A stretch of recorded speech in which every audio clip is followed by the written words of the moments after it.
अवस्थाएं भी नित्य होने के कारण दूर न हो सकेंगी, क्योंकि तुम देहादि पदार्थ और काल की नित्यता स्वीकार करते हो।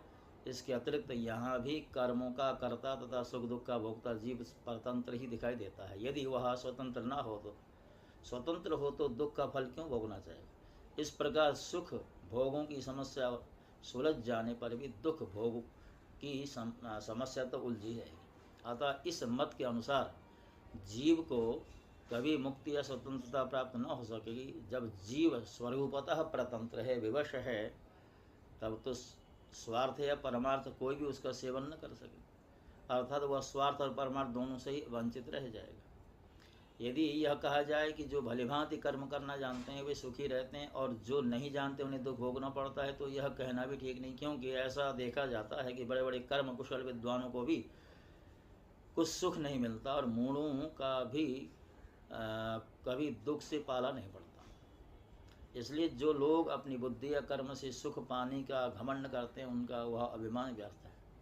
यदि यह स्वीकार कर लिया जाए कि वे लोग सुख की प्राप्ति और दुख के नाश का ठीक ठीक उपाय जानते हैं, तो भी यह तो मानना ही पड़ेगा कि उन्हें भी ऐसे उपाय का पता नहीं जिससे मृत्यु उनके ऊपर कोई प्रभाव न डाल सके। जब मृत्यु उनके सिर पर नाच रही है, तब ऐसी कौन सी भोग सामग्री या भोग कामना है जो उन्हें सुखी कर सके। भला जिस मनुष्य को फांसी पर लटकाने के लिए वध स्थल पर ले जाया जा रहा है, उससे क्या फूल चंदन स्त्री आदि पदार्थ संतुष्ट कर सकेंगे? कदापि नहीं। प्यारे उद्धव, लौकिक सुख के समान पारलौकिक सुख भी दोषयुक्त हैं, क्योंकि वहाँ भी बराबरी वालों से होड़ चलती है। अधिक सुख भोगने वालों के प्रति असूया होती है, उनके गुण में दोष निकाला जाता है और छोटों से घृणा होती। प्रतिदिन पुण्य क्षीण होने के साथ ही वहाँ के सुख भी क्षय के निकट पहुँचते रहते हैं और एक दिन नष्ट हो जाते हैं। वहाँ की कामना संपूर्ण होने में यजमान ऋत्विज और कर्म आदि के त्रुटियों के कारण बड़े बड़े विघ्नों की संभावना रहती है। जैसे हरी भरी खेती और अतिवृष्टि अनावृष्टि आदि के कारण नष्ट हो जाती है, वैसे ही स्वर्ग भी प्राप्त होते होते विघ्नों के कारण नहीं मिल पाता। यदि यज्ञ यागा धर्म बिना किसी विघ्न के पूरा हो जाए, तो उसके द्वारा जो स्वर्ग आदि लोग मिलते हैं, उनकी प्राप्ति का प्रकार मैं बतलाता हूँ।